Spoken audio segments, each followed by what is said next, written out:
sayangin yung oras mo para magparami ng followers. Kasi pwede ka namang ma-invite kahit 2K followers ka pa lang. Ganyan lang yung followers ko dati nung na-monetize ako at marami na rin na-monetize kahit 2K followers pa lang sila. Kasi hindi naman tinitingnan ni Facebook kung gaano karaming followers mo para i-invite ka niya sa ads on Reels. So ibig sabihin, kung meron kang time to invest, time para magpuyat, yung time mo na yan, i-invest mo yan sa pag-iisip ng content na babagay sa'yo. Yung content na papanoorin talaga ng tao. Kung meron ka ng konting followers, ang goal mo naman ngayon ay makapag-upload ng content at sisikapin mo na bawat upload mo merong at least 1,000 views. Diyan nasusukat kung quality ba yung in-upload mo o hindi.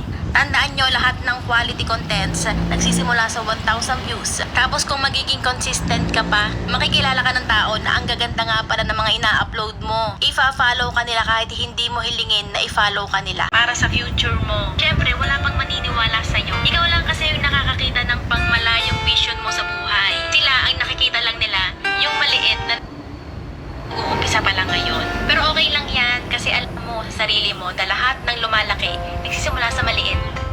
Na kahit 8 seconds o 1 minute ang upload mo, basta ang binibilang per play. So doon na lang ako sa 8 seconds, mas mataas pa yung chance ko na matapos yung video at ma-play ng mga viewers yung video ko ng paulit-ulit.